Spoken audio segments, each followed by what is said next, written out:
right, welcome to another episode of Piecing It Together, the podcast where we take a look at a new movie and try to figure out what movies inspired it. And today on the show, it's a new year. Happy New Year, everybody. We are doing our top 10 of 2023. Joining me for this awesome movie year that we just had is Josh Bell and Jason Harris, the hosts of Awesome Movie Year podcast, as they have been for the last few years. We are going to each give our top 10s. We'll also get into some favorite movie moments and get some picks from our Popcorn and Puzzle Pieces Facebook group. Lots of great movies to get into. Of course, we'll get into some spoilers along the way, as we always do on this show, so keep that in mind if you're still playing catch up on the new year. But that's coming up here in a second. Before we get to it, I do want to remind you, as always, to make sure you're subscribed to Piecing It Together wherever you listen to podcasts. You can follow us on social media at PiecingPod. Join that Facebook group, Popcorn and Puzzle Pieces. And don't forget, we do have a Patreon, the Produced by David Rosen Patreon, where I post bonus and advanced content from Piecing It Together. There's a bunch of episodes right now that you can get early. Also from Awesome Movie Year and from my music career. Lots of great stuff over there. So check it out. It's patreon.com/bydavidrosen. And with that said, let's get into our top 10 films of 2023. All right, it's that time again. Josh Bell and Jason Harris are here. We're going to talk about our top 10 films of 2023. Guys, how you doing? We're in the top 10 of days that we've had in 2023, maybe. Oh, that's pretty exciting. Hey, I am excited because, Dave, as we just talked about, and Josh knows this too, I was so down on movies this year. I was like, I didn't have a top 5 list for most of the year. And then December hit, and now I have like a top 20 list. It's like, what a great month for movies, and one of the stronger years in recent memory, if you ask me. See, and I had a weirdly opposite experience where 6 out of the 10 movies that I'm about to talk about, we already talked about on our half-year top 10. So, I picked up only a few later in the year that I thought were worth adding. Well, I'll come in right in the middle, guys, and just be like, I think it was a great year overall. I think there was lots of stuff at the beginning and the end that were really good. And, I'm sure some of these things will end up on all of our lists here. But it was also a weird year with the strikes. I think that we should kind of mention that real quick before we get into our lists. There's still things that we expected at the end of the year that are delayed until next year. There's things that probably would have been out, a couple of months ago that maybe are early January, February, March releases now. It's been a little bit of a weird year after a bunch of weird years in a row, what with the pandemic before that. Yeah, but no matter what, there's always some good stuff, right? As we say on Awesome Movie here, right? I mean, there's always some good stuff, but I really feel like I said, I don't necessarily think there was a great 5-star movie this year, but I had a lot of movies with 4 stars on this list. I had 4 movies with 4 stars for the entire year, but I'm just very, which are all on my list and I'll talk about, but I'm very tough on the grading. Yeah. And I had 16 with 4 and then at least another 7, 8, 10 with 3.5. And Dave had 25 with 5 stars. No, I'm with you, Jason. I had 2 with 5 stars for the whole year. I did not have many 5 stars. That's good. But a lot of 4 stars. So a lot to pick from here. But with that said, let's start getting into these lists. We'll start with you, Josh. What do you have for number 10? I have The Holdovers at number 10. So starting off with some, I don't know if it'll be on all our lists, but it's on a lot of other people's lists as well. And Sure. I was definitely really looking forward to this movie. And I really enjoyed most of Alexander Payne's work, downsizing aside. And Sure. Well, this is his first film since then, so it's been a long time, and it was also kind of a return to form for him. So I did really enjoy this film. I think maybe I had really high expectations and it just about met them, which makes it almost feel disappointing, but still really, really enjoyable. Paul Giamatti's performance, absolutely one of the best of the year as this curmudgeonly boarding school teacher who reluctantly has to take care of some students over the holiday break, and mainly just one student who ends up sticking around and they bond. And it's the kind of movie that I feel like in the hands of a different director and a different cast, but even with the exact same script, could have been so cheesy, so sappy, but Alexander Payne just gets the perfect tone for it where you feel the emotions of it, when the characters bond, but it doesn't feel like it's pulling on your heartstrings too much. And the performances, Dominic Sessa as the kid, and Divine Joy Randolph, who plays the cook, who is also stays behind and who's dealing with the death of her son in the Vietnam War. All really good. They all connect perfectly. And it's a kind of movie I feel like also, maybe we're going to talk about some weird esoteric things here, but this is the kind of movie you could recommend to basically anybody and they would enjoy it.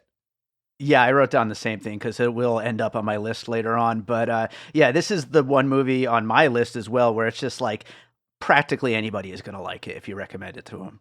This is also on my list at a higher spot, and I would agree with you. I felt like this was Alexander Payne channeling Hal Ashby. This had a very 70s feel, the music, the kind of snap zooms, and I agree. I mean, dude, this year the best actor race is like it's a murderer's row of actors this year. I think like. I had like 3 people on my list for it. I was That's fine. Those 3 are great performances. Stop shitting on everything that we do, Josh. No, I'm just saying, I mean, we're only at number 10. Paul Giamatti is great in this film, and he's in a very, very exclusive, as far as I'm concerned, sort of realm this year. So I'm agreeing with you. There's great performances in this film. Yeah. Well, it's cool that we all, the first one out of the gate, we all have. Yeah, I don't know if we're going to have any absolutely. more of those, but it's great to have one at least. Definitely. Jason, what is your number 10? My number 10, a lot of legends made big movies this year, and my number 10 is the one that I think was the best of that group, and it's a lot of people's number 1. It's Killers of the Flower Moon. Yes, we know all the criticisms about it. I have read the book, as you know, Dave. We did an episode on it. Whatever you don't like, it's fine. You still can't deny the mastery of Scorsese. There's some imagery here that is so striking, even from the opening sequence with the oil springing up out of the ground and the natives dancing in it. It's a complex story. And I think he tried to tell an honest version. And it's nice that, Josh, we're in 1939, an awesome movie year where white people good, natives bad. And it's like, right now we're showing the story of like just how horrible white Americans were to Native Americans in different ways. And I feel like this is a very good Scorsese movie, and Dave's dog agrees with me. So. You never know where the barking is. Which dog? Harvey's is a big barking? Scorsese fan, so he's basically agreeing with you. So yeah. So Lily Gladstone's going to get an Oscar nod, and would have been my front runner until a few weeks ago. And I think De Niro, this is his best performance in a while as well. Yeah, I was mixed on it, but and it didn't make my list. But I obviously, whenever Scorsese makes a movie, it's like reason for celebration. And spoiler alert for when I do my top 10 film scores of the year, but I think Robbie Robertson's work will end up on it. So good. I agree with that, and it would be pretty cool if he wins, and Scorsese has to, will accept the award on his behalf. For sure. So obviously, later on we'll get into some honorable mentions, but I had a whole bunch of movies vying for my number 10 slot.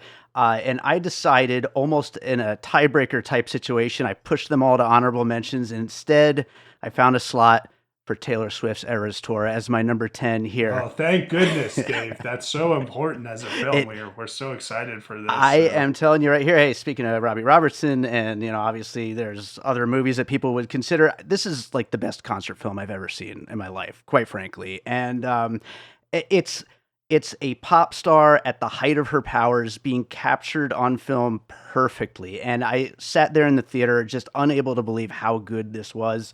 It's crazy long at 3 hours, but every minute of it is so good. And I wasn't even that big of a Taylor Swift fan going into this, but I was won over by everything happening, all the sparkliness on the screen and these just incredibly effective pop songs. It's an incredible performance, captured perfectly, and like I said, it's probably the best concert film I've ever seen. Yeah, I wanted to see it. I was curious, and I mean, I maybe more of a Taylor Swift fan than you, Dave. Like, I definitely had listened to more of her early music, not as much her more recent stuff, but I think the extra price for it kept me away. And there was one, like, I think the final weekend And I still go see movies at the drive-in mostly, and it was discounted, and I was going to try to go, and I couldn't make it because it was just one time. But I would have been interested in checking that out. I think that could have been fun. Yeah. Have I seen this film? Never, ever.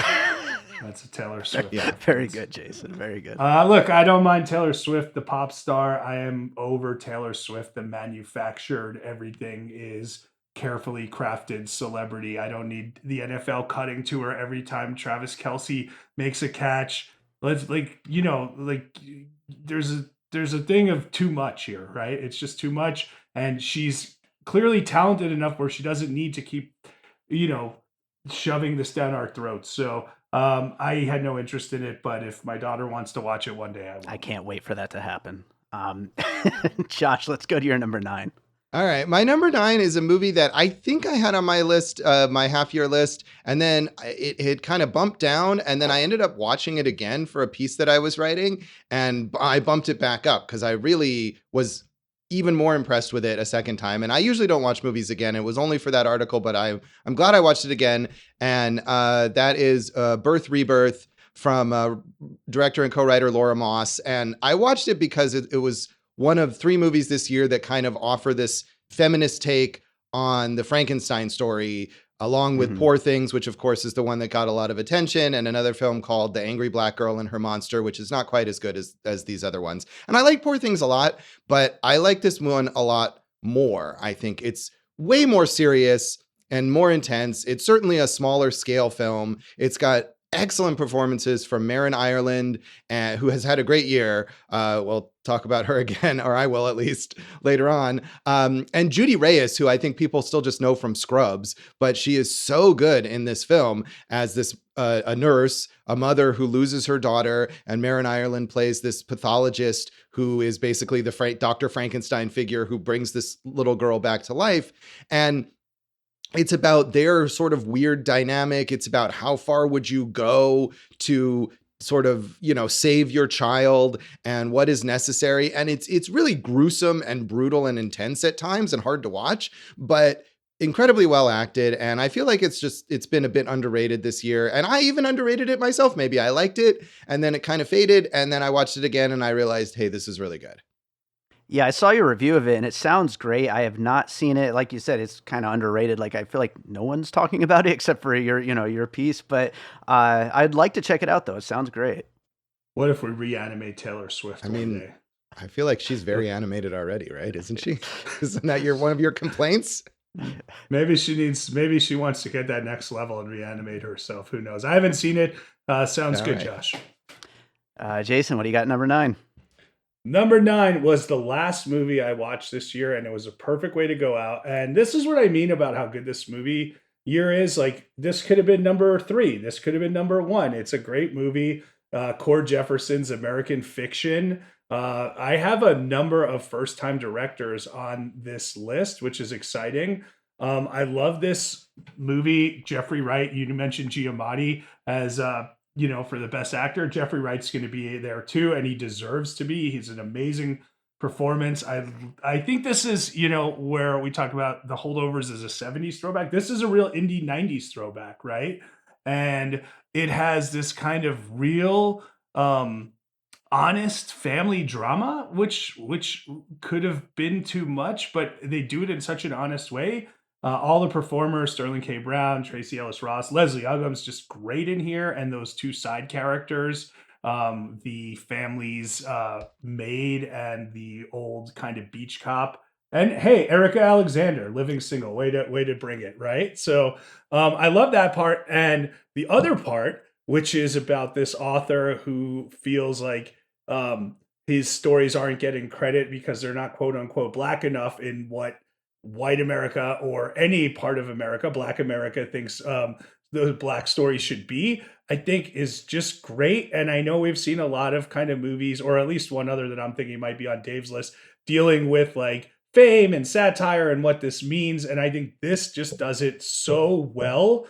And Jeffrey Wright kind of going in between those 2 characters is just awesome. This is a great movie. Yeah, I haven't seen it. It's one of a few that because of the release pattern, I probably will end up having to write about in like a month, and I wanted to wait and watch then, but I'm very curious to check it out. Yeah, I agree with Jason. It is great. It was definitely one of the ones I was considering for my list. It just missed it, but Jeffrey Wright is so good, and certainly Kane Brown, one of the funniest performances of the year. Honestly, so damn good in this. But yeah, great pick, Jason. I will go for number 9 with Todd Haynes' May December, which is such a uniquely interesting take on what this story is, being of this story of this this woman who had this scandal earlier in life, but those people are still together, and then this actress comes in to study them for a role in the story of them for a movie. And it's such a unique take on that, and it led to a lot of conversations online. The discourse around this have just been ridiculous, but I think all of that leads to a lot of ways that you could read this movie. And I mean, that's some of the best movies, is where after the credits roll, you could really just keep rolling with it and keep thinking about, what did Todd Haynes really intend with all this? I think Natalie Portman is fantastic in it. Julianne Moore is great. Charles Melton, of course, a lot of people have pointed out, steals the movie. I think the big over-the-top Lifetime-esque score is fantastic. And it's such a weird one. And it's a movie that I keep thinking about ever since I've seen it. I agree with you on the Lifetime aspects, not just with the score, but the zooms and the camera work. And I thought this was a very clear vision that Todd Haynes had, and he pulled off. I mean, Natalie Portman is always just pretty much on, as long as George Lucas isn't directing her. I thought she was great. The Julianne Moore character confused me, right? Because she is the person that we are, supposed to feel one way or the other about, like all the other characters do. And I just thought they kept adding on to reasons to dislike her or confuse us with her. And I didn't think it needed it, because the center of the story had enough meat going where we could have made that decision either way already. I mean, she's complex. That's what they're adding things to sort of, expand your understanding of her, I think. Well, it did the opposite. It made me understand her less. Well, the thing is, I to me anyway, I think it was just a matter of piling on the reasons to not like these people. Like, it's just not good people telling stories about other not good people, and all that is very nihilistic in a way. And I don't know, I loved that about it. Yeah, I mean, I like this movie a lot too. It's not on my list, but I thought it was really good, and it's definitely something, like you said, Dave, that it gives you a lot to consider. And I think when I finished watching it, I was like, I'm not sure how I feel about this. And then I kept thinking about it more, and it really just stayed with me and intrigued me. So I like it a lot. Yeah. And the score is great. Dave, I don't know if you got this, but I just the other day got some promotional item. I mean, we get all these at awards season, and it was for this film, and it had one of those cards where when you open it, it plays a sound. And it was like playing off this bit that's become a meme from the film, where Julianne Moore says, "We don't have enough hot dogs," and then there's suddenly this big sting of the score, and that's what happens when you open this card. So that's amazing. It's very amusing what they've got going on, and how they're kind of playing into it. Yeah, that's really, really funny. I love that. I like the setting of this film also, which whatever Savannah, Georgia, I think is what it's supposed to be. Yeah. Really nice. Really a good setting for this. Yeah, absolutely. Let's go to Josh's number 8. So my number 8 film is a documentary, and I feel like, good to get a little bit of that in here. And I think this movie, it seems like it's still gotten some good attention in terms of the best documentaries of the year, but maybe overshadowed a bit because it was a streaming release. It's still a Michael J. Fox movie, which is an Apple TV Plus film. And it's the kind of thing, I think going into it, I thought there's so many of these movies now where they're basically these authorized celebrity biographies. And most of them are really super safe and super boring. And it's like, here's this celebrity and how interesting they are, and they've signed off on everything about it. And Taylor Swift. Well, I mean, I think the Taylor Swift thing is different because it's not really a biography about her. It's just her performance. Well, but she did have one. She's done that before. Yeah. So, right. I mean, and there is that. I haven't seen the John Batiste movie this year, for example, that's gotten a lot of praise, but I something like that. But anyway, this is definitely an authorized Michael J. Fox thing. It's not critical of him, but I didn't need it to be. It uses his voice, and it's fascinating. And he does allow the director, Davis Guggenheim, to really dig in and get into more complex things about how he deals with his health, with Parkinson's, and all, the addiction problems that he had. But what impressed me the most about this film is the way that it takes what is basically just talking head interview archival clip and uses the editing to make it into this narrative that it combines clips from Michael J. Fox's work and some reenactment type stuff, and uses those clips as if they are events from his life. Not just, I was in this movie, here's a clip from this movie, but talking about things that he was doing in his life, and especially with the development of his disease and with addiction. And you see the characters from his films like participating in that in a way, not manipulated, but just the way it's edited together. It struck me as just something that no other celebrity bio doc has done before. And then he's just a fascinating person on his own. So I feel like if you're going to see one of these movies, this is the one to see. Well, I'm excited to see this. I keep bugging Dave for us to do the top documentary episode coming up. So I kind of held off on my documentary picks in the hopes that we will do that episode. So now we have to, Dave, because it's on record. But I believe, Josh, that this definitely will probably have a great chance of making my list. Yeah, I feel like that too. If we do end up doing that documentary episode, which I have not agreed to, but I would, You just agreed to it. Dave can edit these things out easily. Yeah, sure. No one will know. Jason, what do you have for number 8? Okay, number 8 for me is a film, Dave, that Josh actually mentioned earlier called Poor Things. Yorgos Lanthimos. I think Emma Stone, just give her the Oscar right now. That is such a brave and amazing performance, and like in lesser hands would have just been a disaster, but she's so good in this movie, and she's so funny. Does Emma Stone, I know she does, like, we don't really consider her a comedic actress, even though she does like a lot of comedy, but she really pulls it off. The look of this thing, the feel of this thing. I'm a big fan of Willem Dafoe in this movie. There's a point where they get into Paris and it kind of slows the rhythm down a little. But I just thought this was a great surrealist and absurdist film, and had really kind of unique insight into jealousy and the human condition and all this stuff. And this will not be the last of absurd films on my list, but this is a really good movie. And Yorgos Lanthimos, I think The Favorite was my favorite movie of that year that it came out. So he's one of the most interesting filmmakers around. Emma Stone, what a year between this and The Curse, just killing the game. So, and I think I already said this, but this is a beautiful looking film too.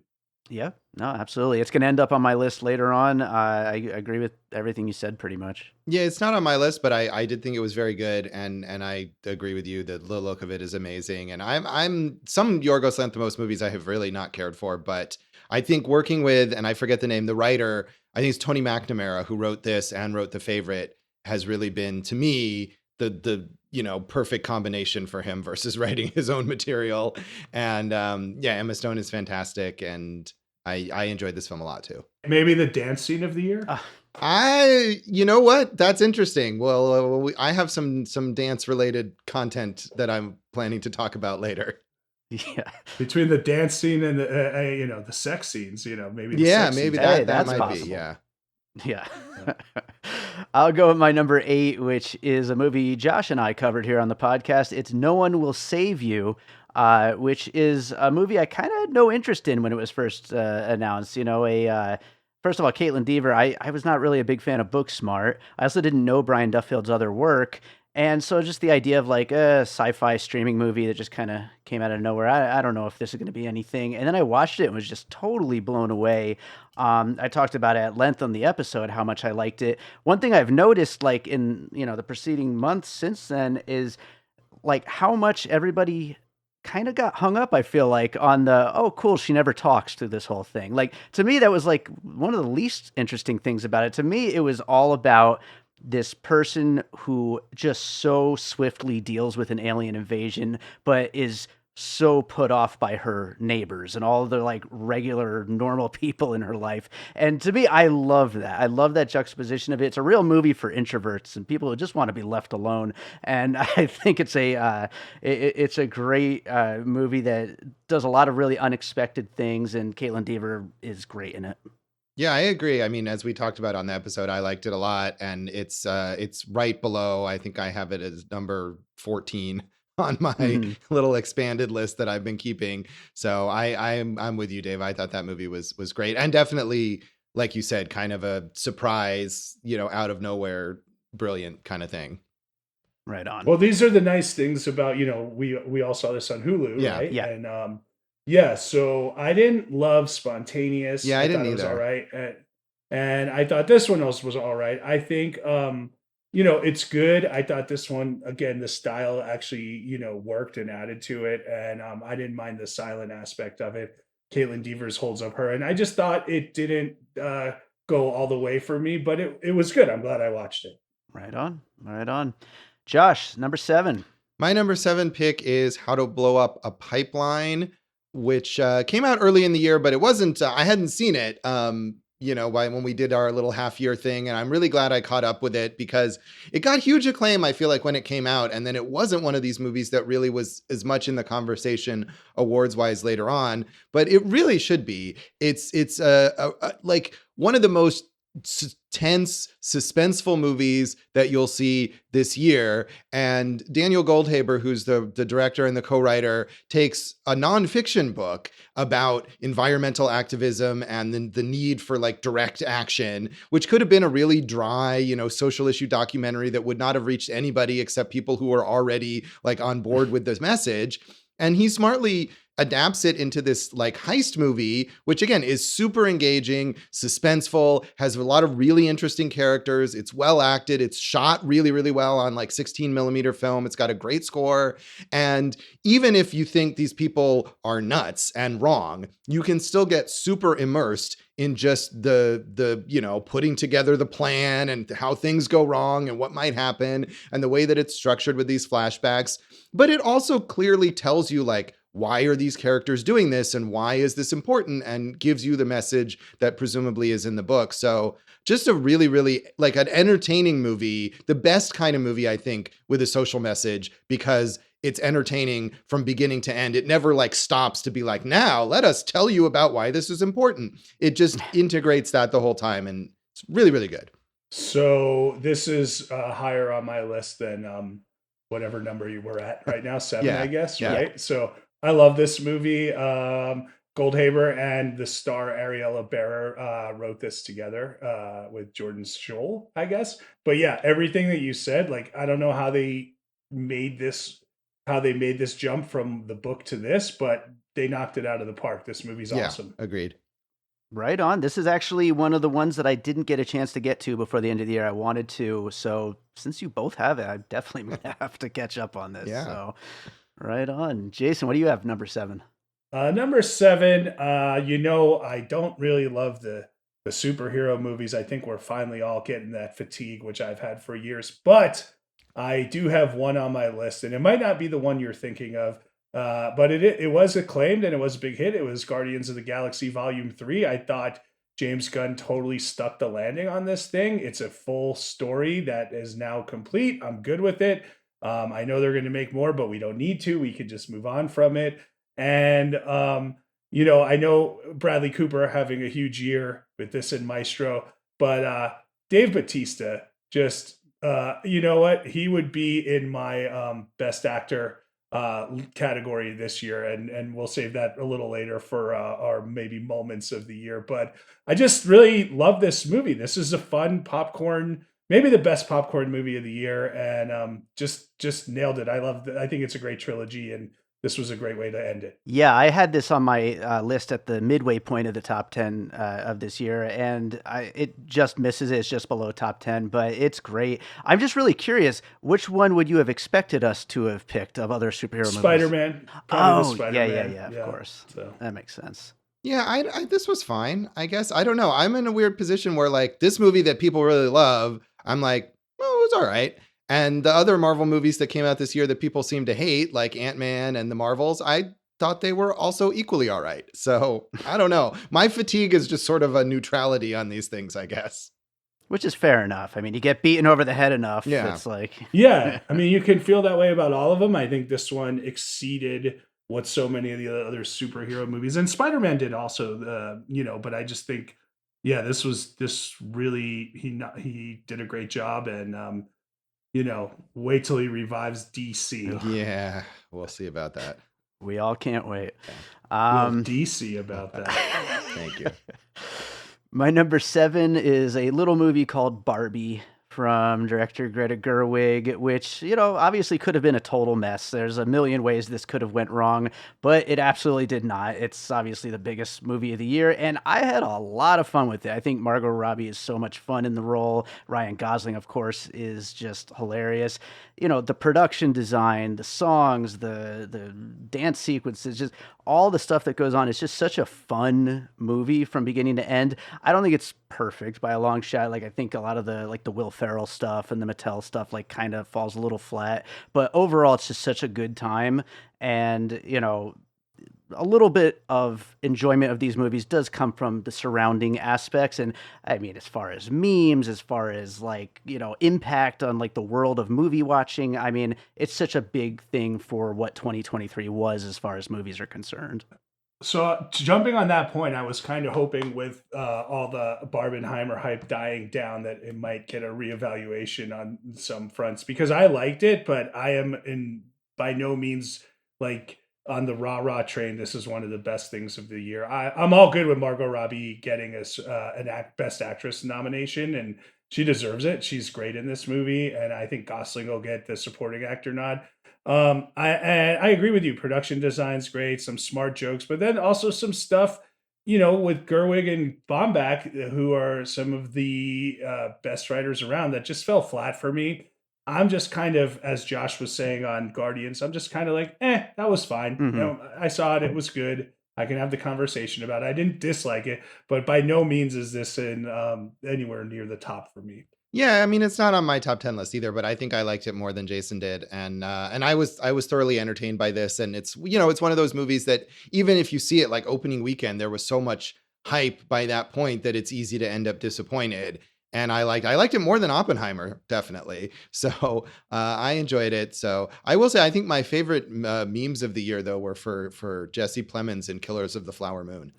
Those are my favorite memes. If we're talking the movie memes of the year. Jesse Plemons in general is a meme machine for everything he's in. So because he's winning at life, yeah, he really is. So he's got Kirsten Dunst, a great career, and he seems pretty happy. He deserves it. Yeah. Josh, what's number 6?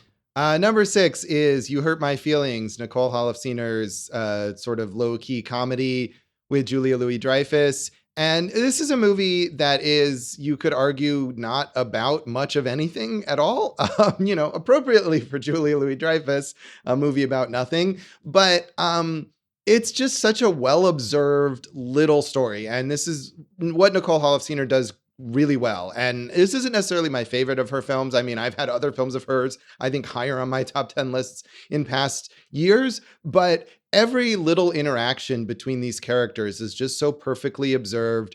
The performances that she gets from people like Julia Louis-Dreyfus or Michaela Watkins, who are not necessarily known as powerhouse actors, are just exactly right for their characters. And even though the sort of plot of this movie, if you read the description, where the idea is, Julia Louis-Dreyfus, she's a writer. She finds out that her husband, played by Tobias Menzies, doesn't really like her work, even though he's been telling her that he does. And it's dealing with this lie. And that is sort of part of it, but that sounds like a much more overblown thing than what actually ends up in the film. And it's really just about these people kind of navigating a marriage that has gone on for a long time and just their relationships with each other. So it's not flashy or showy in any way. And it was well reviewed, but it's not surprising to me that it hasn't shown up on a lot of lists. But I just think Nicole Holofcener is so talented, and it's a shame that she makes movies so infrequently, because she always has some really great observations about human interactions. So I'm with you on Nicole Holofcener. I mean, let's just give her a 10 episode show on any of the streamers at this point. I like this movie. I don't even think it's her best collaboration with Julia Louis-Dreyfus. I really liked Enough Said back in the day. Mhm. But I'm going to disagree with you on this kind of commentary that she's not a powerhouse actress. She's always spot on, Julia Well, I'm not saying that Louis-Dreyfus. she's Maybe- not good, but I mean, I think it's in stuff like Seinfeld or Veep or whatever, where it's, you know, people kind of maybe dismiss it like, oh, it's comedy. It's not on the level of, you know, big award-winning, you know, serious Right. work or whatever. I'm not trying to Right, and denigrate her in that- any way. She's very talented. Yeah, and maybe that speaks more to not giving comedic actors the credit Right. that they deserve. She's great in this movie. It's a fun movie. I think I remember on your half year episode when you had it, you said like, so the problem kind of wraps up an hour in, and then there's another half hour of the movie, and that is kind of where it lost me. Like after the problem wrapped up, like not that it wasn't good, it just wasn't as good Yeah. after that. So when the conflict's there, but I mean, go see not just this movie, but all of Nicole Holofcener's movies. We need more filmmakers like it. And Josh, I think if you like this, you'll like American Fiction. All right. Well, I definitely plan to watch American Fiction. Yeah, I wish I liked this movie more because I love the idea of it and like I love like kind of the things it's saying and whatnot. I didn't really enjoy it that much, but you know it's still an interesting pick. And Julia Louis-Dreyfus is great. Michaela Watkins is great. They're all great. But Jason, what do you have for your number? I mean, six? that seems apropos. You wishing you liked it more, as she wishes. You know, Right, her she husband wishes wishes her he husband liked her liked work her, more, yeah. or Yeah. her agent liked Right. it more, or whoever. Right. Okay, number 6. We're back to the absurdism, and this is if you know my taste, you probably wouldn't think that this would be on there. Beau is Afraid, 3-hour long Ari Aster movie. Actually, my first Ari Aster movie. I never, not a huge horror guy, but this movie is amazing, and I'm going to go back and watch the other 2 movies that Ari Aster made. I would put Joaquin Phoenix up in that category for Best Actor of the Year. This has some of the wildest and craziest sequences of the year, and one of the most memorable, where out of nowhere there's this narration of what Beau's journey is now becoming. Speaking of sex scenes, this has one of the craziest sex scenes of the year with Joaquin Phoenix and Parker Posey. And this is 3 hours. It's a lot to take in always, but it just keeps surprising you. And it's a clear vision in an unclear type of way. And I was just kind of fascinated the entire way through. Yeah, I haven't got, this was one that I was planning to see, and it just, as you said, it's a lot, and I never really had the fortitude to sit down for 3 hours and watch it. But I do want to see it. I have seen other, you know, Ari Aster's 2 other films, which I thought were both really good, and so this was just one that eluded me, and I sat down and watched multiple 85-minute movies instead. But I'll get there. I liked it, but I loved the first 30 minutes. The first 30 minutes, if it had sustained that the whole time, this would probably be towards the top of my list. What a year where one of us has Beau is Afraid on our top 10 list, and it's me and not one of you. Yeah. Two. That is very random. But for number 6 for me, I'm going with Tetris, which I believe was on my list at the midway point of the year. For the last 15 years, you know, superhero movies have served everybody's nostalgia fix. This is my nostalgia movie. This movie deals with, and of course we had the Super Mario Brothers movie this year. Doesn't make my list, but this movie more so deals with the whole overall video game industry. When I was like 12, 13, 14 years old, I was just absorbing every last video game magazine I could, just reading every single story of the behind the scenes of all these companies. And as some of these characters, you know, quote unquote, who are actually like, you know, the CEO of Nintendo or like all these other companies are showing up, that was like my, you know, I'm here to talk to you about the Avengers Initiative like moment. That was that in this movie, Tetris. Along with that, it's just really funny and sweet and cute. It's a great little bromance between these 2 guys who founded Tetris. One of them actually coded it, and the other one who kind of took it over, but in a way where he actually wanted the both of them to kind of come out on top. One of my favorite scores of the year from Lauren Balfe, and some really fun little flourishes that, you know, kind of hint back to the fact that it's a video game movie. It's just a really great time, and I know I'm probably overrating it a little bit, but like I said, this one like speaks to me so much. Yeah, I didn't see it. I didn't see it either, but I think you're onto something with nostalgia and IP, and I would say that there will be another incident of that for me coming up. Yeah. Sure. I mean, it does. It's interesting, Dave. You know, you're talking about the superhero movies, as Jason was saying, that seem to be sort of faltering a bit. But we've had video game movies that have been more successful lately, whereas for years that was just like no one could crack that or whatever. So Sure. whether it's this or Super Mario Brothers or the Sonic the Hedgehog movies, which I know you love, or I feel like there's been other, you know, or TV series or whatever recently. So maybe we're gonna start getting a flood of that stuff instead. It feels like Oh we yeah, are. of course we will, because Super Mario Brothers did so Right. well. So Yeah. now we have to get 10 crappy versions of what Legend of Zelda or Kid Icarus. or Mattel whatever it toys is, and right? video game movies. Yeah. That's going to be everything going Great. forward. Sophistication. Yeah. Why?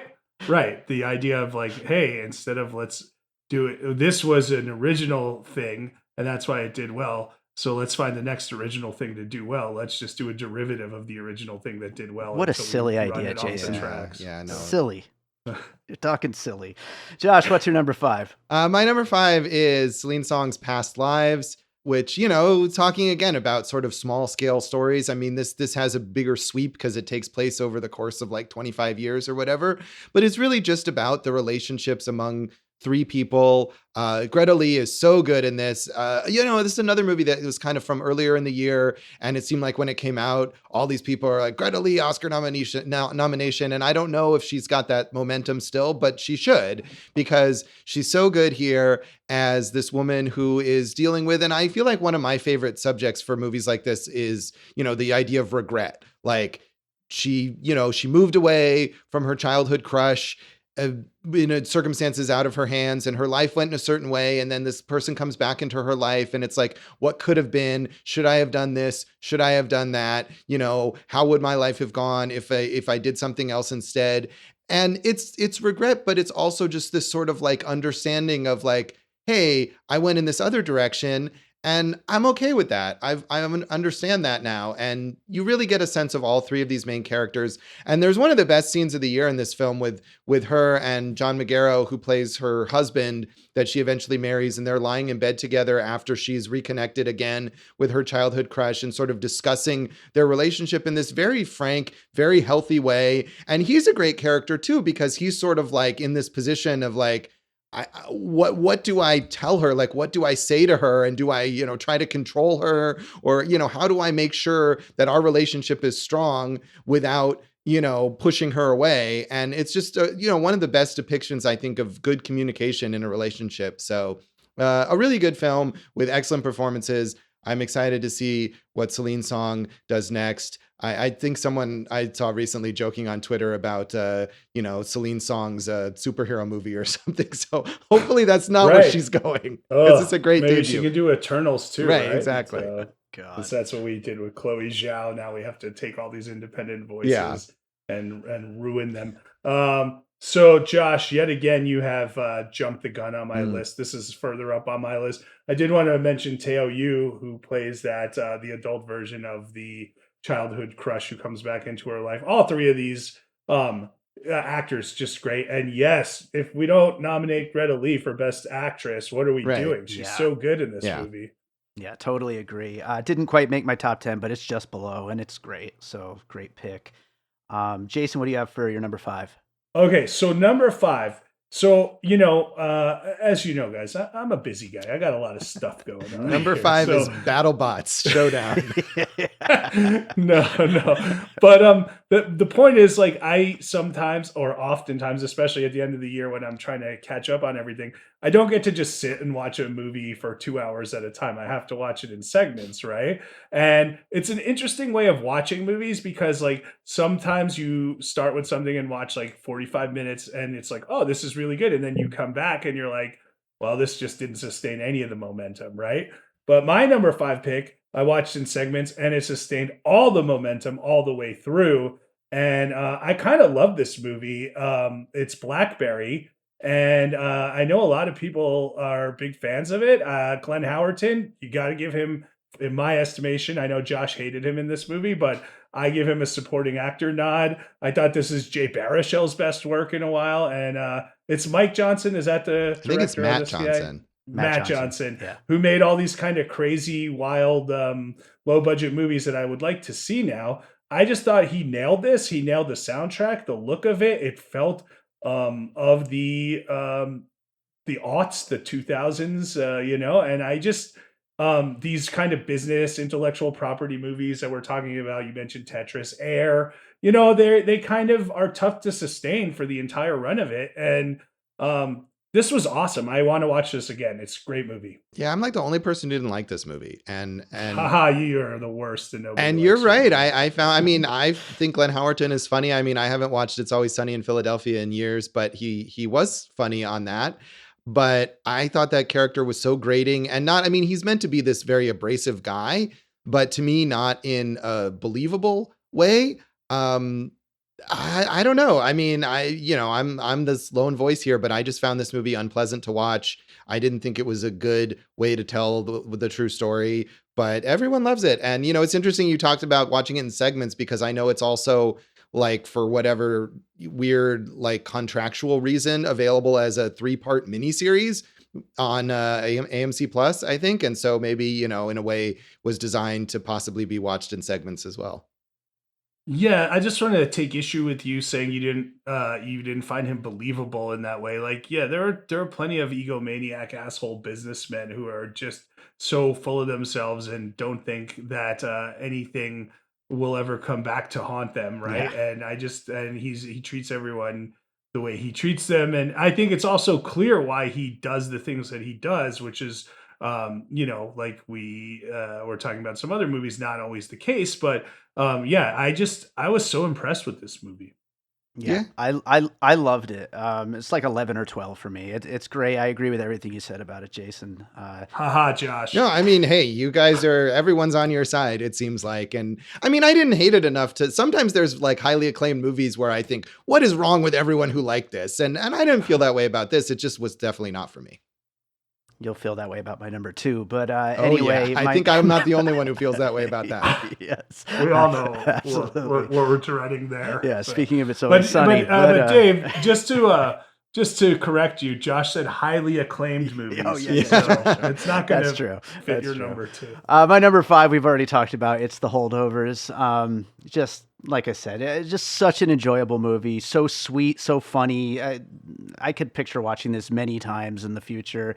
Paul Giamatti, can't be understated how great he is, and the rest of the cast is amazing. So yeah, so good. I agree with both of you having it on your lists. Thank you for agreeing with us, Dave. Yeah, you bet. Well, why don't I just say, because that's my number 4 movie, so Oh. I'll just take that pick right there.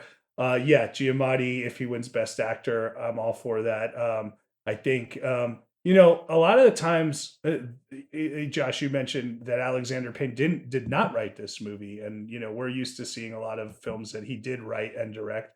But I think sometimes when you get someone like him or Spike Lee and they're just focused on the directing, that you get like really great product that you might not have thought otherwise. So the setting's really cool, and Giamatti plays this like intellectual type who's both so secure in his academic knowledge, but really insecure in his in personal interactions, I'd say. And he is just, I don't know who else could have pulled this off the way he did. He just did it. Yeah. Like it's a great movie, and kind of like there's this big set piece where they go out of town, and that could either take you away from the movie or elevate it. And in this case, that whole sequence where they go to Boston just elevates the whole thing. So yeah, what else do we need to say? We all love this thing. Yeah, Yeah. it's very good. And I think Alexander Payne can be a great writer, but he did write Downsizing, so maybe his instincts on that were a little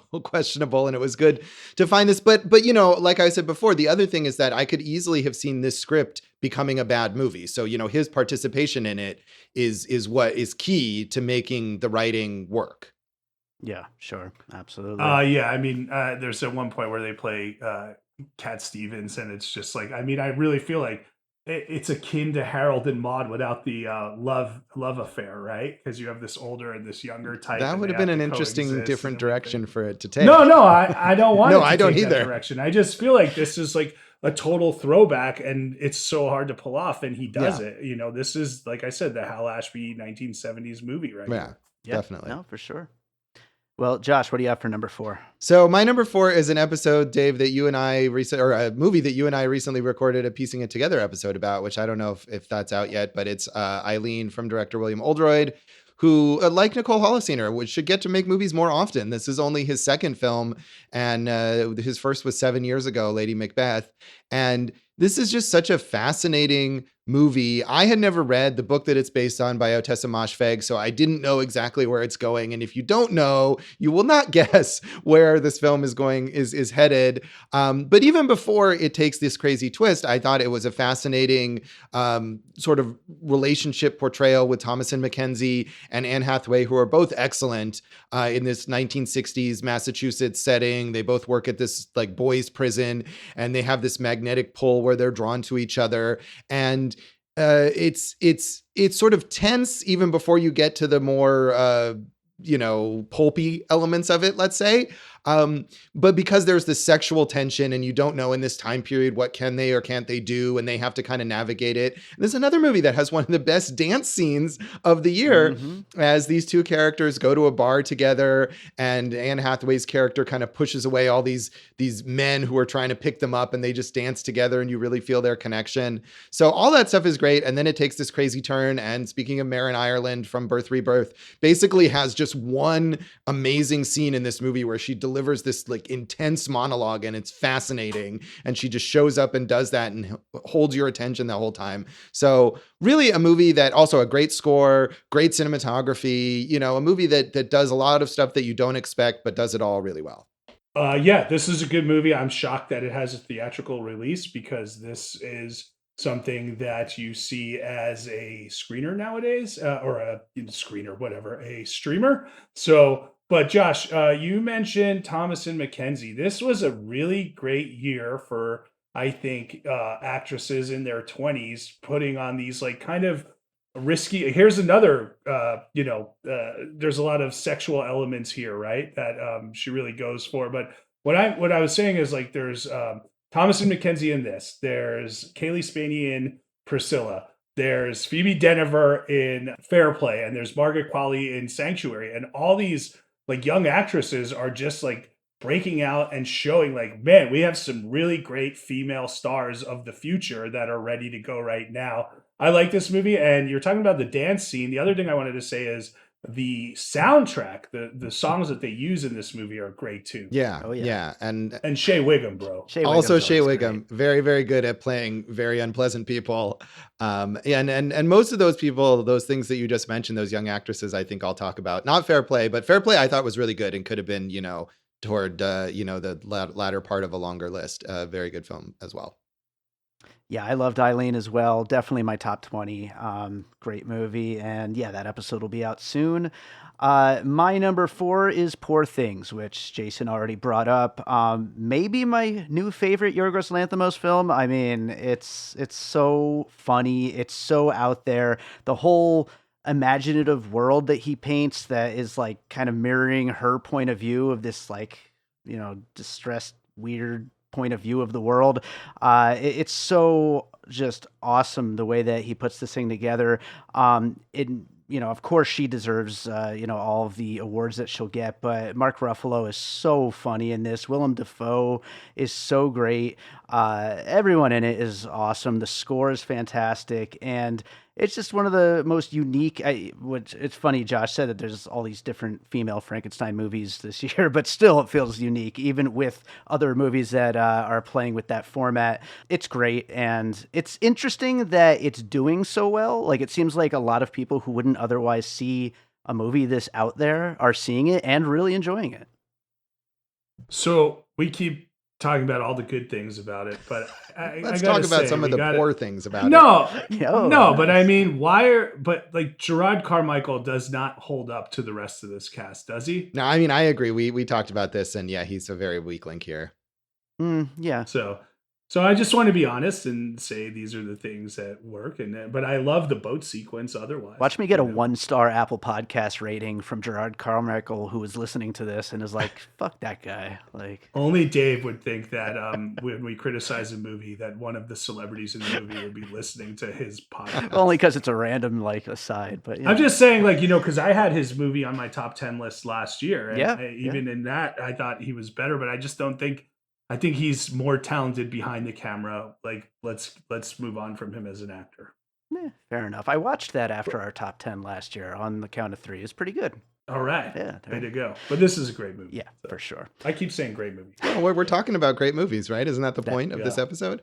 That is the thing. Absolutely. Speaking of great movies, Josh, what is the third greatest movie of 2023? Well, for you? Jason just mentioned Kaylee Spaney, and my number 3 pick is Priscilla, which she stars in from Sofia Coppola, and she is fantastic as Priscilla Presley, and she's really good in the kind of like biopic performance where she has to play the same character from age 14 to age 27, and that's not easy to do and be convincingly of that age at each point and of that maturity level, and especially in this film where Priscilla starts off as this very like naive, sheltered teenager, and over the course of the movie becomes jaded and cynical and really fully understanding of this celebrity world that she's been immersed in. And Kaylee Spaney does a fantastic job with that. I think this movie is just a great character study, and it's, I think, one of Sofia Coppola's best movies, and she definitely takes on a lot of the same themes in a lot of her films,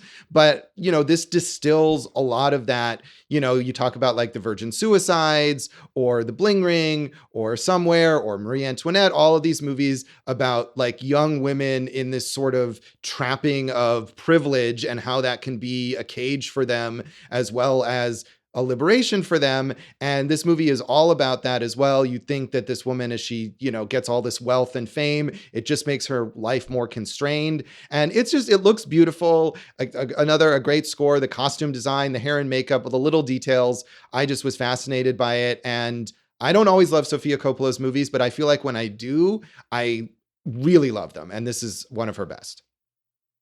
Another great soundtrack, right? And they didn't have the rights to Elvis's music, so they were very creative there. Speaking of Elvis, it's funny that Austin Butler got so much attention, yet people seem to be overlooking Jacob Elordi, who I thought was great in this movie. He really is. Yeah. Yeah. So my issue with it, I really liked the first hour, and I felt the second hour was just one big montage, and it lost some of the emotional impact for me there because I just felt we were repeating ourselves in different ways. It's still a good movie, probably maybe top 5 Sofia Coppola for me, but not top 3, I'd say. Yeah, I think that is a common biopic problem, is that even if you're not covering like 50 years or whatever, like Maestro does, for example, that you can feel like sort of fast forwarding through someone's life. And you're right, it covers a lot more ground in the last part than it does in the first part. It still all worked for me, and I thought the montagey nature of it actually kind of fit in with the almost dreamlike feel of like her life feeling like it's accelerated as she's put into this world. But yeah, that does happen. It's something I felt like with The Iron Claw, for example, also this year, which otherwise I think is a really good movie, and I don't know if it's coming up later, but does that a bit as well. Yeah, I liked it, didn't love it. I thought it was a little too like, oh, Sofia Coppola is making a Priscilla Presley movie. That's exactly what I expected it to be, but it was good though. And both the performances are great. And good work, Toronto, doubling his members. Yeah, way to go, Toronto. Best supporting city. Jason, what's your number 3? Number 3, Josh brought it up already. And honestly, I would say like, like I said, pretty much any of these from 5 to 1, you could mix them and move them to where whatever position they are. That's how much I liked all 5 of these movies. But it's Past Lives, Celine Song, what a script, what a first time effort. The camera work is so precise and adds meaning to what she does. We've already talked about how great the performances are. And everything here is earned emotionally, and I think, maybe that's because she has that playwright background. Maybe it's because she chose, obviously, a subject that she knows very well of, because this is her, like, kind of a version of her life, right? Is that Hmm. what we're gonna say? And I think that kind of, here's a spoiler, right? Like, after she kind of chooses, to, hey, this is the life I chose. I'm sticking with it. And we get that big scene where she just breaks down in her husband's arms because I'm choosing you, but look at all I'm giving up. Not just a lost love, but a culture, right? That was the big thing, is they shared a culture and she doesn't share that with anyone else. I just thought was so amazing. I mean, in my mind right now, I see those two leads walking through the park, and then we're on them, and then we just come down into the park into all this landscape, and now they're down on the path and we're back on them in one shot. And I can't wait to see what else Celine Song does. And all 3 of these actors, we know Megoro's on his way up. I think Greta Lee is clearly going to be on her way up. And Teo, I'm excited for everyone involved with this project. Just they knocked it out of the park on this one. Yeah, yeah. Jason's really looking forward to Celine Song's Eternals too. Can't wait. Please don't do it. Please. I'm excited. We're talking about some really independent voices here, and I'm kind of thinking, with the A24ization of mainstream movies, maybe we'll see more of those kind of voices get to tell more stories because of the success of so many of, like, the Everything Everywhere All at Once's. And I think we probably have a lot of A20. I don't know. This was A24, Yes, probably, yeah, it was. right? Yeah, I know Yeah. I have several Yes. of theirs. And Neon, I mean, they're really like neck and neck in terms of these Yeah. films. Yeah, Neon really had a great year of releasing quality movies, but we could be, going back, like I said, the 90s and the 70s, where these kind of independent voices break through and we're telling more unique stories. American Fiction was that again. Like, so this is what I want to see, even the holdover, something like that. So I'm really, really impressed with this film. Yeah, I Yeah. agree. And I hope that that will happen, as you say, but I think it's more likely that we get Mattel toy movies. Right. Yeah. Yeah, Celine Song didn't do the Eternals too. She did Mr. Potato Right. Head Well, we got 1 Lena instead, Dunham's right? Polly Pocket movie coming up. So, that's where we are. Oh boy. Yeah, I think I have higher expectations for Celine Yeah, Song than fair that. enough. Let's hope So smart. She's Yeah. so smart. She really, really, um, every character you believe, and like I said, it's all earned, everything that they're going through. Yeah, yeah, no, great pick, great movie. And speaking of Neon, my number 3 is Infinity Pool from Brandon Cronenberg, which I know I liked more than both of you guys. We talked about Antiviral over on Awesome Movie Year, and we talked about Possessor on Piecing It Together. But I'm 3 for 3 with Brandon Cronenberg. I think this is his best movie, and I just think it is such an interesting look at a person kind of breaking down and letting these awful influences into himself. I think it is super unique. I know that Brandon Cronenberg is definitely kind of getting into a zone of his own making where he's just kind of working on the same themes throughout these movies. But Or his dad's making. hey, there you go. That's true. But I mean, we also have The Sister coming up next year, so we'll see what happens with that. But I think he's just perfecting this and like doing some really exciting, interesting stuff. Mia Goth is just completely insane in this movie and so just intoxicating to watch. Alexander Skarsgård is great as this kind of schmuck who lets himself fall into the situation. I love this movie. I think it was number 3 for me also at the middle of the year, and it stayed there. It's great. I thought it was all right. Possessor's my favorite of the 3. You are right, and Mia Goth is becoming a must-watch actress, right? No matter what she does, she's going to take a big swing. And I think you could say the same about Skarsgård. And as far as like these eat the rich destination movies, this had a lot going for it. It just didn't kind of elevate to the next level for me. But I'm glad that movies like this are out there and that people people are finding them and that you are getting this pleasure from them, Dave, of seeing horrible, horrible things happen to people. Yes, I do. Yeah, like I that. liked it more than Jason did. It was on my list somewhere. I know when we did the mid-year top 10, and it's not now. But I am definitely intrigued to see whatever Brandon Cronenberg does next, even if it is another variation on similar themes, because I think he does it really well. And hey, this movie came out in January, so that you were, it held on to you for that long. That's pretty impressive. Absolutely. And again, more crazy sex. Sex is back in the I hope it cinema is. this I year. hope it is. Yes. All right, Josh, number 2.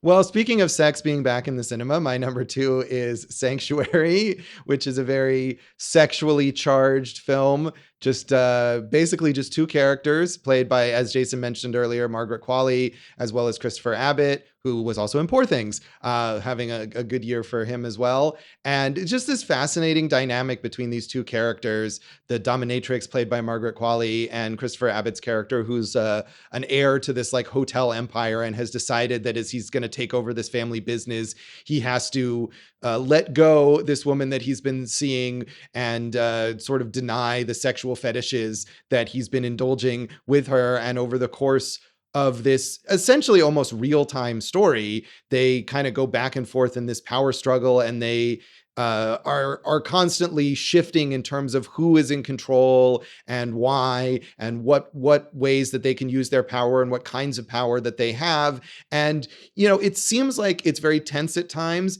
and it seems like it's going to be a movie that could potentially spill into violence and could have become a very different kind of story. And ultimately, as it goes on, you realize that this is a love story. And I just really loved that was the direction that it went. That you think at the beginning, you're like, oh, these people are fucked up. And it's like, oh, these people are fucked up, but they're fucked up in perfectly complementary ways that they just have to realize how right they are for each other, and things will be great. Margaret Qualley, definitely my pick for like best actress here. So good. And I don't know, this was just clearly on my wavelength, and I loved it. Are you saying she's your pick for best actress this year? I think so. Yeah. I mean, if not, I'll have to, let me look at my long list of all these things that I've written down. That's I do. interesting. Yeah. I have her at the top of my list. I do. I think they're both good. What I'm thinking about right now is because you mentioned Lena Dunham, right? And Christopher Abbott and Adam Driver were the boyfriends on Girls. And when Girls was on, if you would have said who will become the two stars, right? You might have picked Driver, but you would have definitely picked one of the women. And obviously Allison Williams is doing great as this kind of modern scream queen. But like Abbott and Driver are really, really kind of, pushing their boundaries as actors, I'd say. Yeah. So Josh, for me, and I know last year you had Good Luck Leo Grand on your list, right? This is like the anti-version, Right, of that, yeah. right? All one room, Sure. and a totally different version.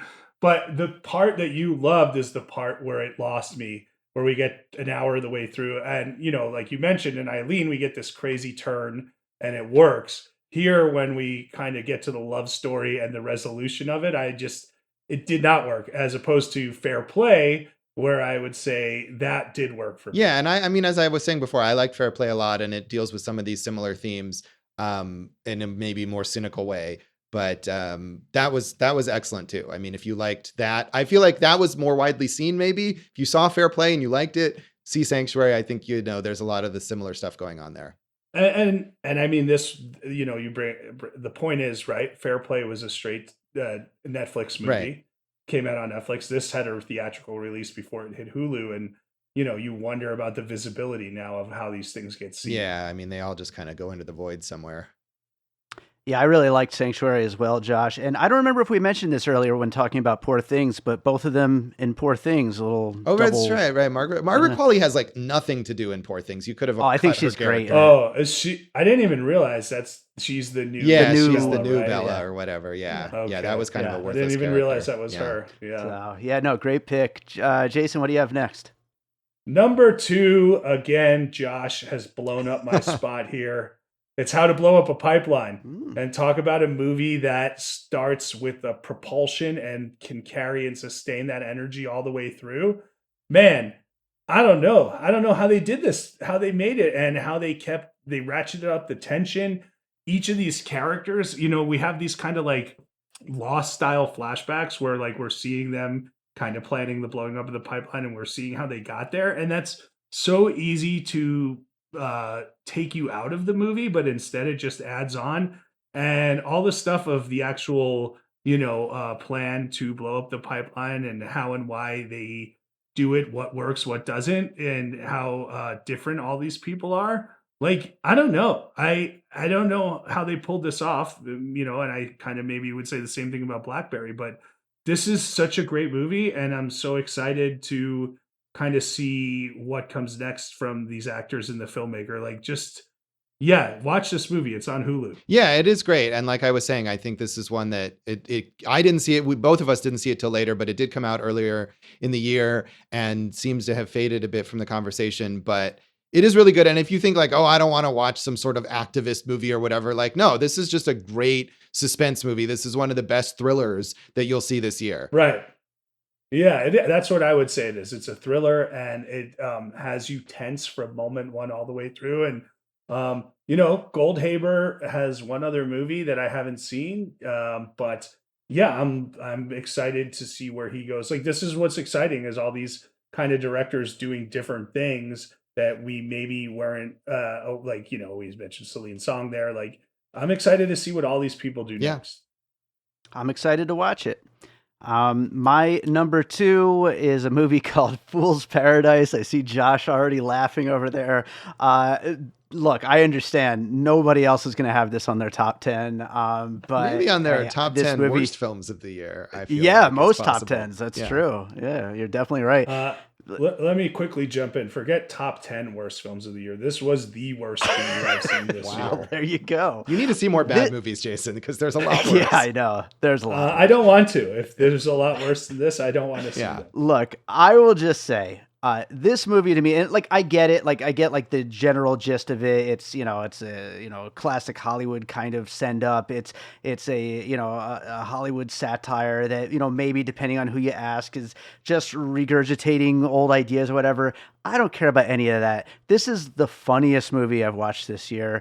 This movie, beginning to end, makes me die laughing. I wasn't really even expecting that much out of it. I mean, of course I like Charlie Day. I love It's Always Sunny in Philadelphia. I did not expect his directorial debut to be this funny to me. But this movie is essentially the 10. It's Death to Smoochie. It's Freddy Got Fingered. It's Pootie Tang. It's this long line of critically and box office disasters that everybody hates. And then you find out 10, 15 years later, oh yeah, I love that movie. I genuinely believe that this is a movie that I will not be alone in loving years down the road. When I sat there in the theater watching it with all of like 4 other people, the 5 of us dying laughing the whole time. I didn't know them, strangers in the theater. All of us laughing. You hadn't hired them to come along with you? I probably should have to get this movie a little bit extra bucks. But yeah, I know that right now I'm in the vast, vast minority here, but I am going to ride for it for as long as I can. I've watched it 3 times now, and every time I laugh just as hard. And Jason's shaking his head, but I don't care. I mean, this is nonsense. I mean, good for you, I guess, but nonsense. I don't understand what you're saying. It's the funniest movie of the year. Like, funny has to make you laugh. Well, and it made him laugh, I guess. I know. Hey, I applaud you. You have your own taste, and 5 people in the Popcorn and Puzzle Pieces group agree with you. I don't even think it's up to 5 yet, but I mean, this all fell flat for me all the way through. I like Ken Jeong maybe, but yeah, just didn't work. And I don't even want to break down the logic of it. Josh, just take it. Well, I would say, first of all, I love, Jason, that both you and I watched this movie specifically so we could come on here and tell Dave how wrong he was and how much it's. I appreciate. We have these acclaimed movies on our lists, and at least one of us is like, oh, I didn't get to see that yet, but we all watched this movie. Yeah. But what if he was right? Maybe he would have been right. Yeah. Maybe he would have been. So you'll know that I was 10, 15 years from now. You'll see. No, I will definitely see. I mean, I think like that list of movies you ran off, there are a lot of intolerable ones on there too. Oh, those are some of my all-time favorites. I mean, but I think the other thing with that is like, whether you like those movies or not, those movies are so much weirder and so much more idiosyncratic than this, which is just this very basic, like, isn't showbiz crazy kind of movie. Like, there's nothing creative about this film at all. The fact that it sat there for 5 years and then they went and did some reshoots to try, and I don't know what they did and what was taken out and what was added, but they did not effectively salvage it. Ken Jeong is so grating in this movie. I did not like him at all. He's so grating. That's what I loved about I did it, not. but I did not laugh once, and I will say, as much as I didn't like Blackberry, as far as It's Always Sunny projects, I will definitely take Blackberry over this. But yeah, good for you, Dave, for standing by your principles. sometimes you just got to do it. You got to stand in the fire, you know. Yeah. But let's go to your number one, Josh. What do you got? Well, my number one is Remains from the Halfway Point, and it's Are You There, God? It's Me, Margaret. Kelly Freeman Craig's adaptation of Judy Blume's coming of age novel. Just a beautiful, affecting story. Some of the best acting this year. Abby Ryder Fortson, one of the best like child performances this year as that main character who you really feel for and you really understand, even if you haven't specifically gone through the things that she goes through in terms of being a teenage girl or in terms of being, you know, kind of torn between these two religious traditions. Just the idea of being that age and trying to figure out what the hell is going on with your life, and, you know, understanding that your parents are people who've made choices and those choices have affected you, but they've also affected them, and figuring out who is a friend and who is just somebody who's kind of using you. Elle Graham also, who plays her sort of semi-mean girlfriend, I think her performance has been underrated even when people are talking about this film, is really, really good. Rachel McAdams, so fantastic in this movie. And that's something that Kelly Freeman Craig expanded from the book and gave a bigger arc to the mother character. And it works beautifully the way it dovetails with the arc for the other character, and how you can see, you know, coming of age is something that never really ends, that you can be a middle-aged mother and you're still faced with these new circumstances, and how do you fit into the world, and how can you figure that out, and how can you impart that then to your child so that she doesn't have to struggle the same way that you struggled. So just so good. And, you know, like William Oldroyd, like Nicole Holofcener, I feel like Kelly Freeman Craig needs more people to give her money so she can make movies more often than this. But I love this film. It's great. It's absolutely great. It's like you said, Rachel McAdams is so damn good in this, and it's a movie. I feel like we said it with The Holdovers. I feel like this is another one of those movies. Just anybody who watches it is probably gonna like it. And I am anybody, and I watched it and I liked it. It's Hey, a there very you go. good movie. All right. You know, probably closer to 20 for me, but than top 10. But you know, this is a point that, you know, going back to Barbie, and Josh, I agree.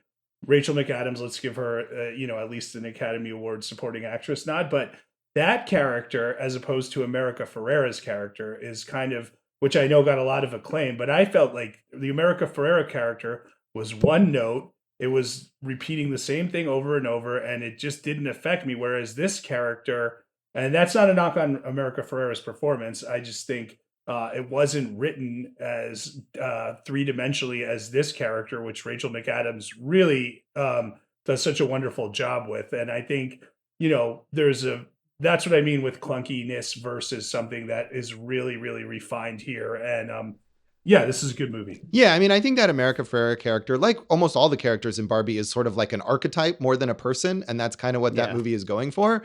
And yeah, Rachel McAdams here is much more like integrated into the story as a distinctive person, even if you can identify with her on some universal themes. But well, the reason I brought it up is because I don't feel like people are saying that. I feel like people are saying that character, the Ferrera character, is like the grounding and like kind of like the real worlding of it, and also like showcasing the themes in a dynamic way, whereas this is a much better version of that. Yeah, I mean, I don't need to you know, talk shit on Barbie to say that this is a great movie, and I think a better movie than Barbie, but I also like Barbie. So if you like Barbie, just watch this and like them both. I didn't dislike Barbie. I'm just saying this is a better movie. Yeah. I agree. Jason, number one, what do you got? Number one, a surprise for me. And you know, when you talk about big directors, you got to put this guy in there. It's David Fincher's The Killer. I was not expecting this to be my number one. And even when I was watching this, I was kind of a little all over the place. In my top 10 first time watches of this year, I have Badlands from Terrence Malick.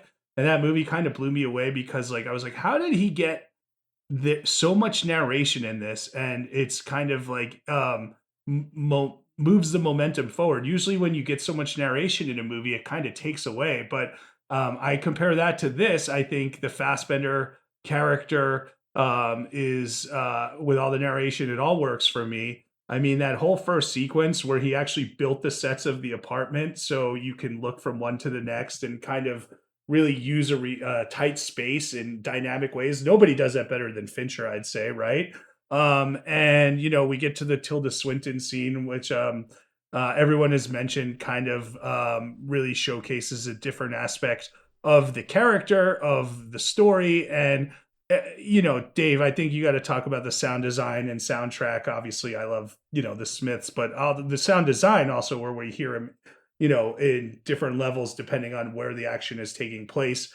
I just kind of love this movie. I was so shocked. Not that I don't like other Fincher movies, but I didn't think this was going to end up being my number one, but it is. And I would watch it again today and be really happy to do that.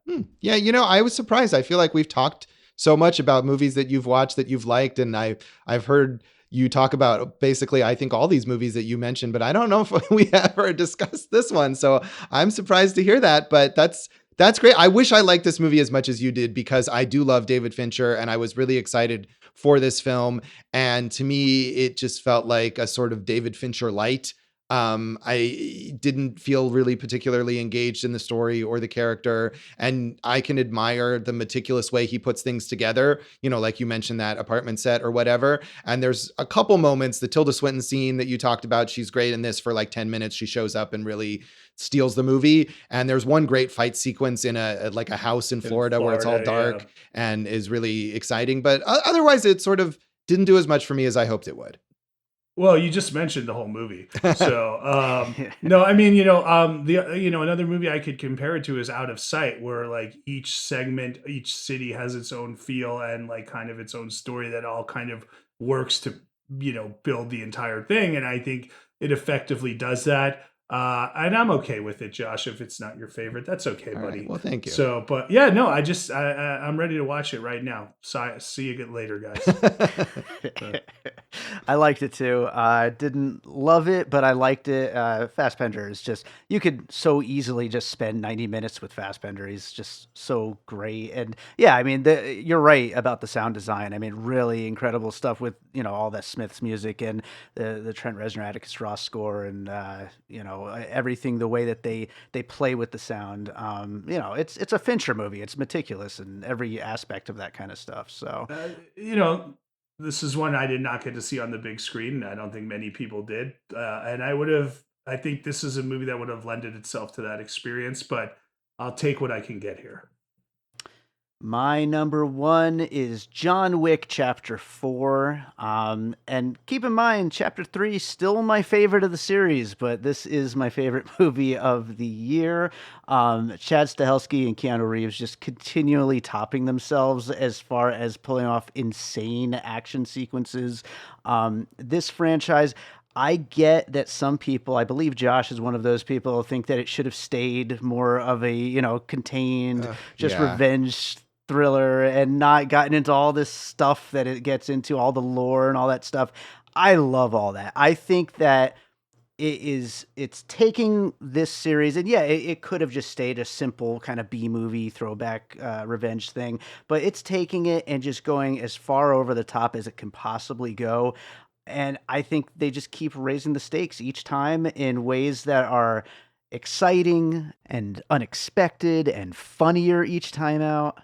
I know that this series is not going to end here. Where, you know, we already have a spin-off movie coming with Ana de Armas. We had the spin-off series, which I did not watch, and we'll probably get a John Wick 5 somehow, even though they really shouldn't.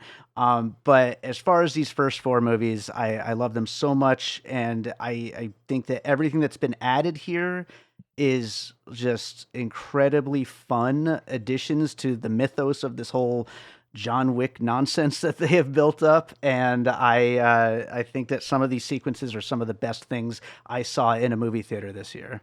Yeah, it's just, I mean, I guess I'm in the minority on this too, because these movies are still acclaimed, although I feel like it's dropped off a little bit with this installment, but still generally very, very popular and very well reviewed. But yeah, I like the first John Wick. I think it's a very good example of that kind of uh, simple revenge thriller with great, well staged action and a clear through line. And I just think that it's gotten worse and worse as it goes along. And the insane mythology takes away from, to me, what is the appeal of the character in the first place. This movie is nearly as long as Beau is Afraid. Like there is way, way, way, way, way too much of it. And I feel like it also undermines the coolness of the stunts because each individual sequence goes on like twice as long as it should. And then there's like 10 more to go. And it just is numbing after a while. So I really did not like this movie, which is a shame because it's, started out as something that was so refreshing and enjoyable and has become this like stultifying to me,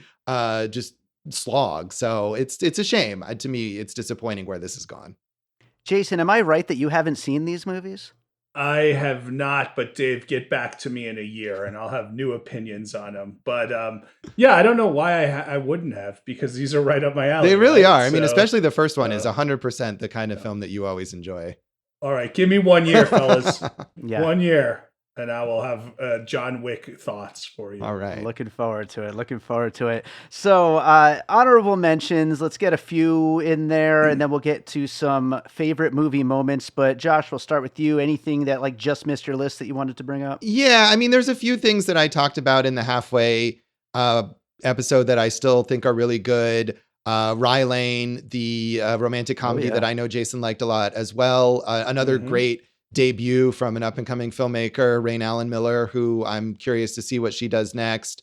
Influencer, which is a really excellent thriller, and another one of these movies that kind of goes in unexpected directions and is always like surprising you with what happens to it in it. And a super underrated film that I mentioned in that episode called Daughter, which is a really small scale, like straight to VOD production with a great performance from Casper Van Dien, of all people, was on my best actor list.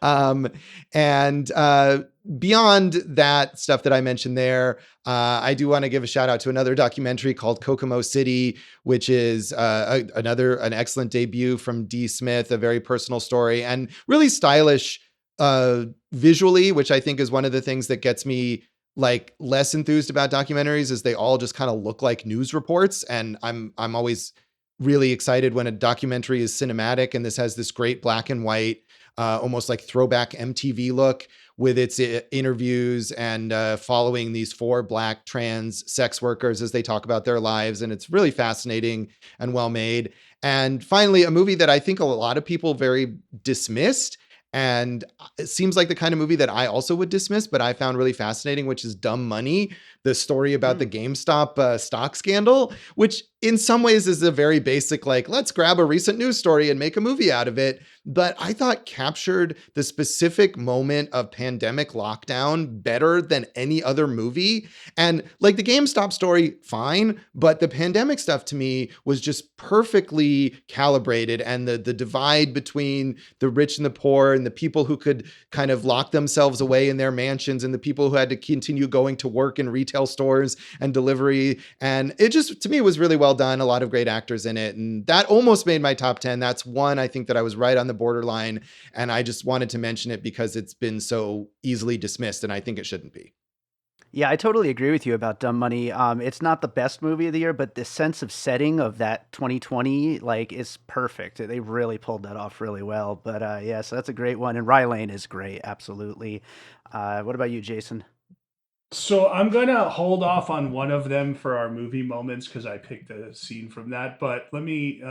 We've already mentioned like Spider-Man and the Iron Claw, which are both on there. The Iron Claw, definitely, you got to watch that movie if you haven't seen it. So let me give you a few others.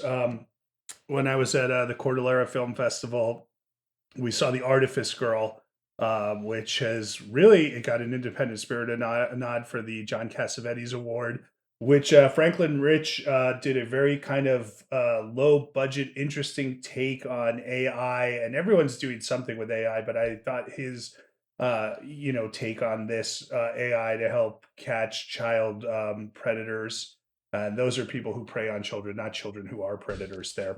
Oh, thank you. Yeah, was really good. And the Lance Hendrickson sequence is quite excellent there. So I wanted to mention that.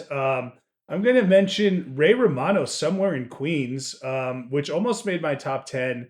And I think American Fiction, as kind of like a family story, kind of took it out there. But I thought this was a great directorial debut. All the characters are believable. It's funny. Ray Romano's a better actor than he gets credit for. And, we covered Moonstruck on Awesome Movie Year in 1987. This kind of has that feel of like that Italian New York family that I really like. And then the last one I want to mention is Jonathan Glazer's The Zone of Interest. This is one of those movies, I don't know how he pulled it off. Glazer, we know, is an interesting filmmaker, but to have you kind of interested in the Nazi guard and his family at Auschwitz, they live right outside of Auschwitz, and kind of the idea of how they just go about their everyday normal lives and their business it's a hard watch, but it's a really good watch. I didn't even understand all of this movie. There were like black and white sequences that if you're like, what happened there? I probably couldn't explain them to you, but yeah, it's one of the more interesting movies made this year. I will say I didn't love Somewhere in Queens, but I'm with you on Ray Romano deserving more credit than he gets as an actor, and as a writer too. He wrote and directed that film. I think he has a lot more talent than people give him credit for. Although I feel like it's coming around a bit. Scorsese, when Scorsese casts him in a movie and says, "Hey, this guy is talented," people start paying attention. Right. What movie did he cast him In The Irishman? He was an Irishman. I never seen it. I never seen it. not a big Scorsese fan. I ranked it number one that year that it came out. So yeah, I thought you were going to have the Iron Claw on your list. Honestly, that's one of my. No, but I mean on your top 10 list. It's definitely one of my honorable mentions for sure as well. Other movies we already mentioned that were on my honorable mentions: Blackberry, Guardians of the Galaxy Volume 3, Eileen, and American Fiction. So the other two I will quickly mention.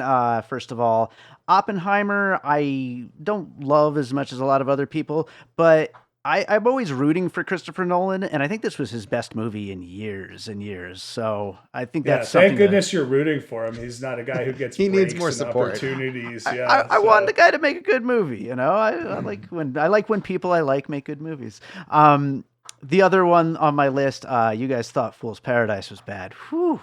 My other honorable mention is Mafia Mama, which I loved. So dumb, so much fun. That was worse than Fool's Paradise. It was like I tried. I contributed to a piece on the worst movies of the year, and I that was one of my suggestions that I wanted to write about, and I didn't get a chance to because they didn't want to. They only wanted to like hammer on like successful movies or whatever, and not punch down, I guess, or whatever. But it deserves to be punched down on. It's so bad. Oh, so good. Did you see it, Jason? No, because I'm probably going to agree with Josh on this one. But yeah. I did want to say, you mentioned Oppenheimer, which again, I didn't love, but also thought was good. But, we talked about Air a little bit. Matt Damon just stole every scene he was in both those movies. He's great. Yeah, he's always good. He's always good coming in for, like a unexpected supporting role. But he's a big movie star, right? And like the character he plays in Air is like the kind of schlubby, out of shape guy, and I appreciate that he's willing to take risks like that. Yeah, sure. For sure. So let's do some favorite movie moments. Josh, just go right through them. What do you have for 3 of your favorite movie moments this year? They could be from top 10 movies or from other movies as well. Well, I decided to pick from other movies because I feel like I might as well spread around. And none of these are movies that would even really have probably come close to my top 10, but all had really great moments. And, we keep talking about dance scenes. So I kind of combine here. I'm going to put 2 dance scenes together that were really fun to watch, and movies that were generally fun, but not necessarily fantastic. One is, and we talked about memes too, is Megan dancing down the hallway. Yeah. So good. And as much as it was like a good meme, it was like a good moment in the movie. It made sense. And it was a moment where you were in the movie and you're like, yeah, Megan, dance it, do it. It was so fun. And that movie is like not as fun as it should have been, I think, based on the memes, but it was still enjoyable. And that scene was great. And the other dance scene in a movie that was less heavily hyped, but maybe more so here in Vegas because it was shot here in Sympathy for the Devil, the Nicolas Cage film. And he has one of his very Nicolas Cagey moments there where his character, who's this very menacing, mysterious, dangerous guy, they're in a diner and he puts on the disco classic I Love the Nightlife and he's dancing to it in a way that makes you believe that he's about to go from dancing to murdering. And it's the perfect, like, fine line between dancing and murdering, which I guess is what Megan is doing too, really. So dance murder scenes, really. Dance murder. Yeah, dance murder is what I'm all about this year. Yeah, that sounds great. Murder dance.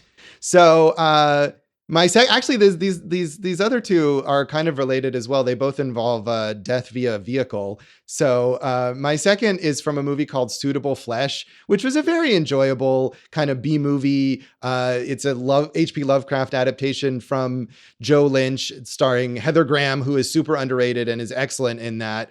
And it's not necessarily a great film, but it's a very fun movie. And one of the really creative moments in the movie is where a character is murdering another character with a car, and Joe Lynch shoots it via the backup camera of the car. And so you see the car backing up and running over this person over and over again. And it's definitely the best use of a backup camera I've ever seen in a film. So that was a lot of fun. And then my last pick is from Ferrari, a much more serious vehicular violence moment in the big car race in that film, the Mille Miglia. And there's a really horrific scene of a car crashing and just like taking out like 9 people. And it's so, I mean, I guess maybe it isn't unexpected if you know the real story, but it was unexpected to me. And in a movie that's kind of a fine, straight ahead biopic, the racing stuff is really good, but it goes from the racing stuff being really exciting to being like, oh shit. And so I really liked that moment in Ferrari. I think that whole sequence, Yeah. that whole race is, pretty breathtaking. That's the best part of the movie. Right. Of a movie that's uneven and, in a lot of other ways, I think.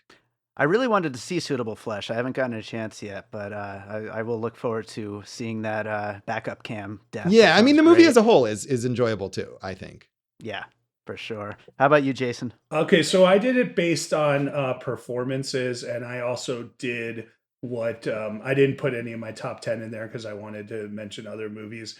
We did mention Dave Bautista, who I've been championing all year. I was so impressed with him in Knock in the Cabin. And this guy could have easily done the Dwayne Johnson thing and just been a big action star. And, obviously he's done some big action movies, but he's also even in the big mainstream movies that he's doing, he's taking chances like in Dune and everything. But Knock at the Cabin, I'm up and down on Shyamalan. I think this is a pretty good movie that he's done here. And I am so impressed with Dave Bautista's performance in this thing. He's so physically imposing, and for him to get you to empathize even if you don't agree with him because of just how soft-spoken and caring he is as this performer, he's awesome. He's great. I'm a big fan of Bautista. I'm excited to see what else he does. The second one was an honorable mention that I didn't mention and almost made my top 10. It's from Asteroid City, which I think has a lot of great set design, set pieces, jokes, and performances. But the scene that steals the movie is maybe her best scene all year, which is saying a lot because of her other movie. But it's the Margot Robbie, Jason Schwartzman balcony scene in black and white, and it's beautiful. And Schwartzman always delivers in these Wes Anderson movies, but she is so good in this. Like, it's just like, an incredible performance here. So, if you haven't seen that, yes, see Barbie, see how good she is, but see this because this has a lot of good performances. And she just in that one scene is incredible. My third one, and this was the most exciting, best scene I've seen in movies this year. And it's getting a lot of love from a lot of people, but I was watching it. I watched it 4 times in a row because I was that impressed with it. It was Bradley Cooper conducting Mahler's Second Symphony in England in that whatever church, castle, whatever it is. And just, I thought the camera work, how it moves from orchestra to conductor and everything in between. The music is obviously a classical piece of renown. And Cooper, if this is his Oscar year for Best Actor, this is what wins it for him. I was just blown away by it. It's my favorite scene of a movie this year. Yeah, I agree with you. That scene is just so incredible. But if you go on the Hell site, which is Twitter right now, you'll see thousands of people making fun of it, like, "Oh, he wants that Oscar so bad," and it's like, what have any of you people ever done? You know? First of all, he's never denied that. We know he's Right. an open campaigner for it. Secondly, like they show Bernstein at the end of the movie and the type of conductor that he was, Right. and like, whereas Dave, I complained to you recently that the guy who plays Ric Flair in the Iron Claw doesn't capture that essence, which is what he was trying to do. Cooper totally captures the essence and the energy and the enthusiasm and the kind of ecstasy of what it is to be a composer and to be that specific composer. Yeah. Conductor, I should say, although he was Yeah. also a composer. Yeah. Yeah, I'm with you on Batista, definitely, Jason. I think I had Knock at the Cabin maybe on my list or honorable mentions in the middle of the year, and he's so good in that. He's really, really good. Yeah. And I don't know if I'm on the Bradley Cooper hate train, but to me that scene was like just because you can mimic something that really existed doesn't mean that you're a good actor. And not that he isn't a good actor, but to me that scene isn't emblematic of good acting necessarily. I'm gonna I don't understand, like, because the scene means something in the movie, Right. and everyone is so on their game in it. What is the problem with it? Is it just that people like it? Is that what you don't like about it? No, I Or mean, and what? it's not even like I dislike, like the scene was fine, but to me it was just like, it's like if you made a movie about a rock band and you meticulously recreated some music video they made, like, okay, but so what?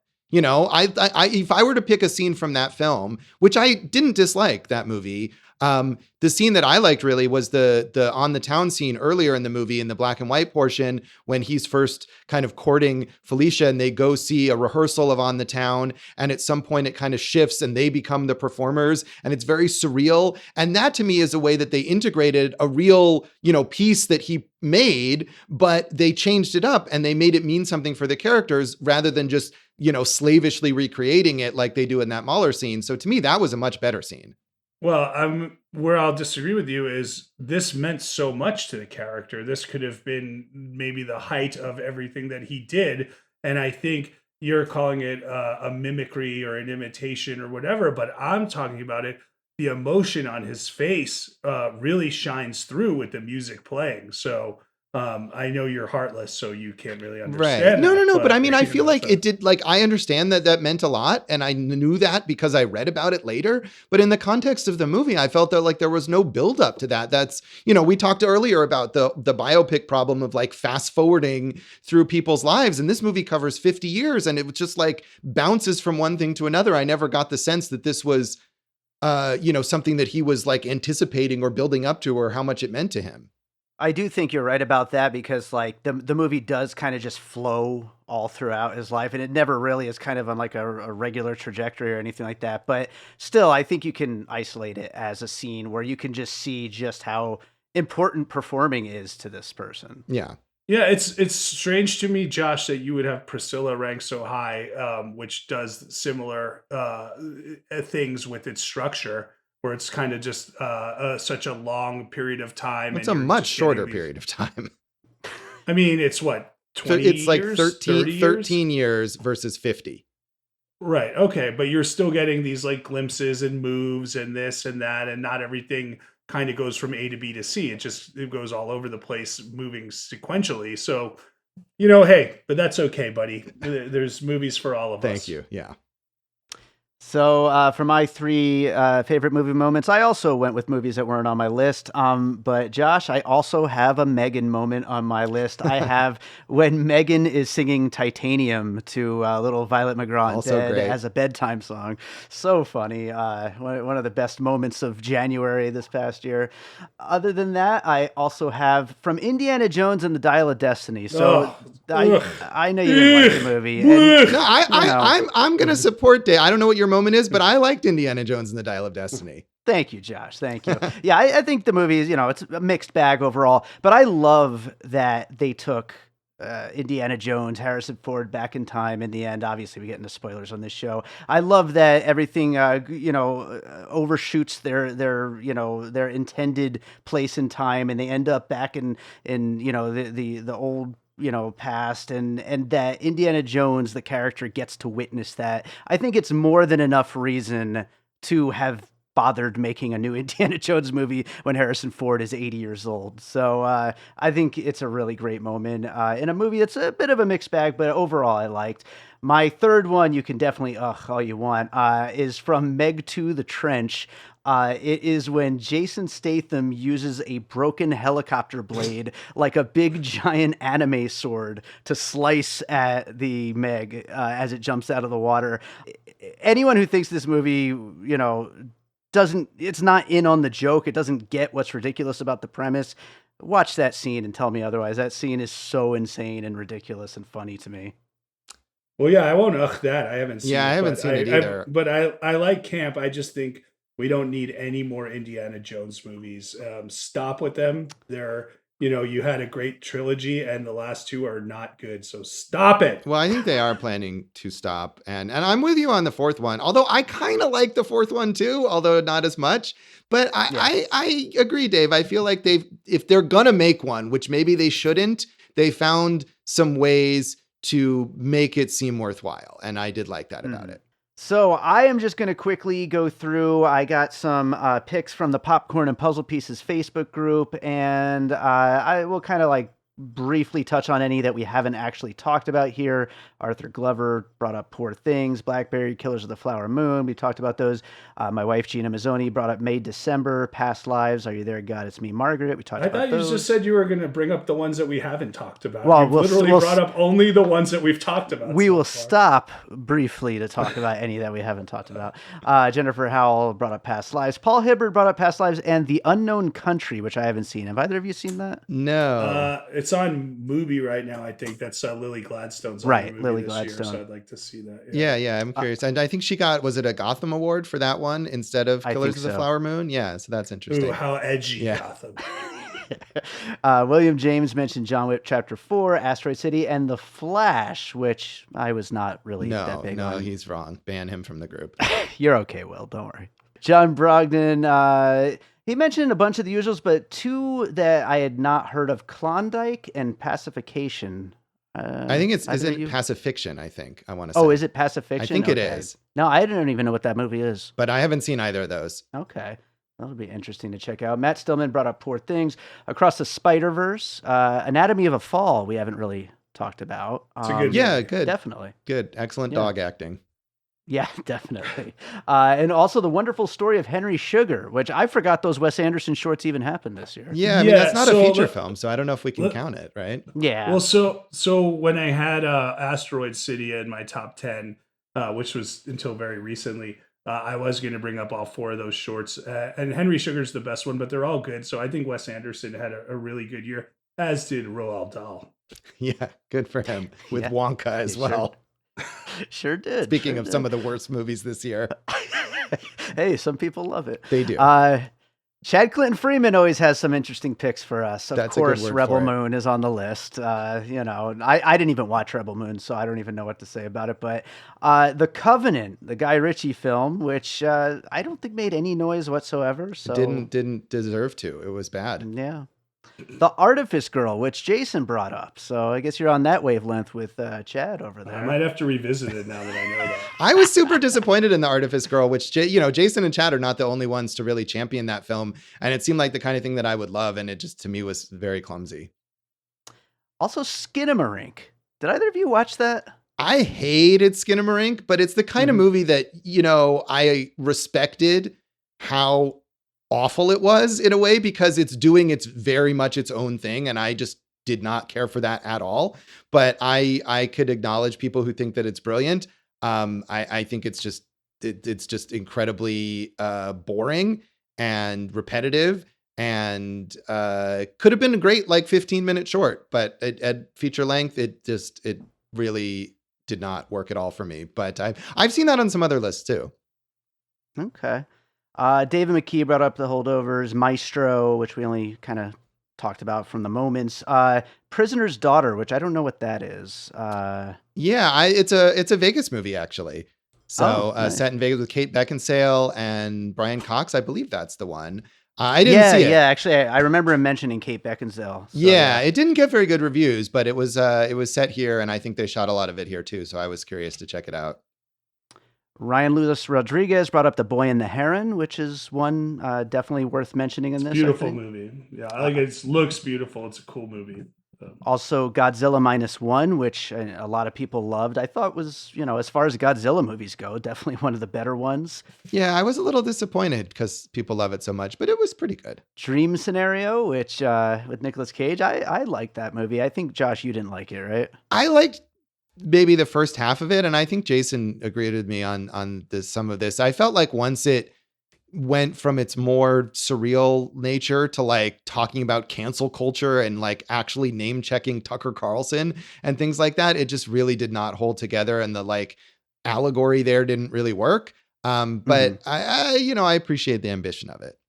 Yeah, so that was what I was referencing in context to American Fiction, where the satire really does work and actually gives you more insight into the story and the culture. I did think it kind of fell apart 2/3 of the way through there for me. Yeah. For Dream Scenario. So, friend of the show, Joe Black, his favorite movie of the year was Maestro. He sent me 10 movies, but the ones that we haven't talked about, The Exorcist Believer, which just awful. I'm sure it was Fool's Paradise on Joe's list. Yeah, Fool's Paradise is on Joe's list, which thank you, Joe, for sticking with me there. Also, Mafia Mama. Fast X, which I loved, was at my top 10. One I wrote on the worst movies of the year. Yeah. So even by the standards of those movies is just so bad. Equalizer 3, which I thought was okay. But Butcher's Crossing with Nicolas Cage, which I didn't see. Gran Turismo, which I hated. Yeah, Gran Turismo was bad. Yeah. Also Paint, which is a movie that Joe is championing, also which I know everybody he's the only one. Yeah, that movie I haven't seen it yet. Don't see it. It's bad. Who knows? Maybe I'll like it. And then Brandy Bell brought up Bottoms, which I know me and Jason both were not big fans of. Josh, you liked it, though. Most disappointing movie of the year. Yeah, I liked it. I didn't like it as much as my sister, obviously, but I thought it was entertaining. I enjoyed it. Yeah, I really wanted to like it, but she also brought up Killers of the Flower Moon, Barbie, Rye Lane, and Theater Camp, which was almost on my top 10. I love Theater Camp. I was super disappointed in Theater Camp. I was really looking forward to that, and I did not find it enjoyable, really. I liked it, didn't love it, but I do love Molly Gordon, and I think she was so awesome in The Bear this year also, so I'm excited. Again, we're talking about these younger actresses who are really coming into their own as leading women. I'm excited to see what Molly Gordon does. Sure. Right on. Well, that does it. That's our lists. We got into a lot of movies here, along with all those Popcorn and Puzzle Pieces members. So, guys, thank you so much for doing this as we do every year. Tell everybody what's going on over on Awesome Movie Year. You do that, Josh. I will. We are talking about 1939, possibly the greatest year in the history of cinema. We're going to really investigate this thoroughly over the course of our season. And finally, someone will tell you about Gone with the Wind. Right. Mm-hmm. We've got a lot of major classics like Gone with the Wind that we're talking about. And I, of course, am always excited for us to really look far back into film history. So that's been a lot of fun thus far. And I don't know where we are exactly when this comes out, but somewhere in there, check out our 1939 episodes. Check us out at awesomemovieyear.com. Listen to us wherever you listen to podcasts.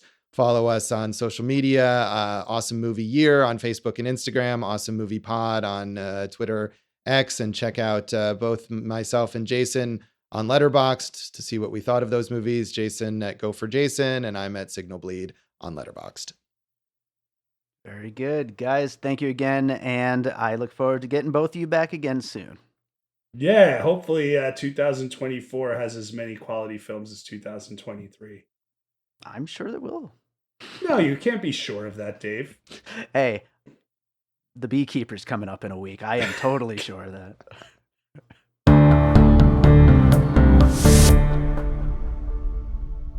Hi, this is Wax Trax Records here on 2909 South Decatur.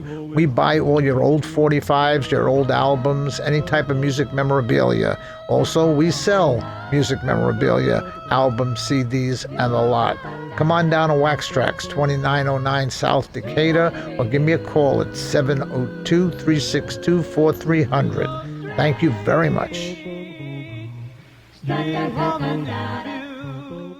All right, so I hope you enjoyed that conversation about the top 10 films of 2023.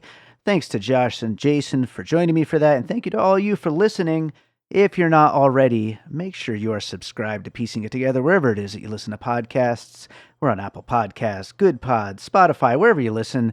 You can make sure you're subscribed and maybe drop us a little 5-star rating and review.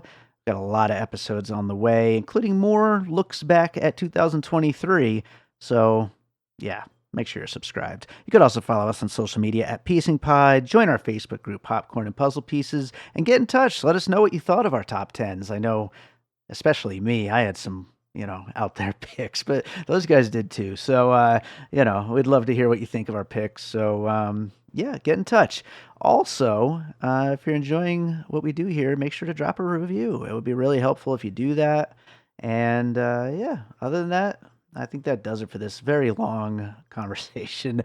I'm recording this right before we head out for, New Year's festivities. So let's wrap this thing up. We'll close it out with a piece of music like I always do. And, I'm doing this thing this year called 24 for 2024, where I'm releasing 24 singles over the next 12 months.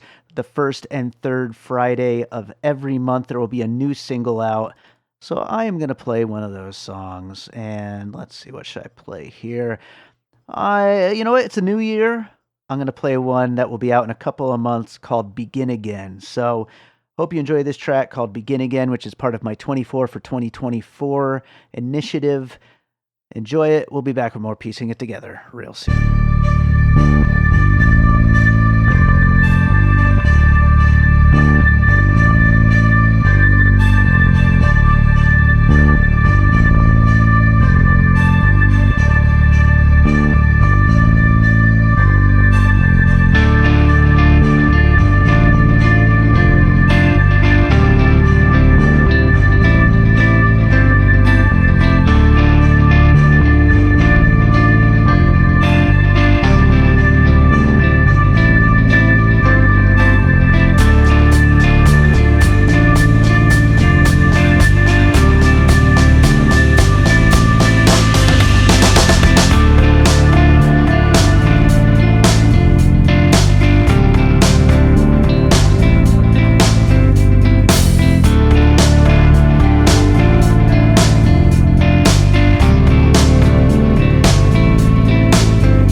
An All Points West production, produced by David Rosen in Las Vegas.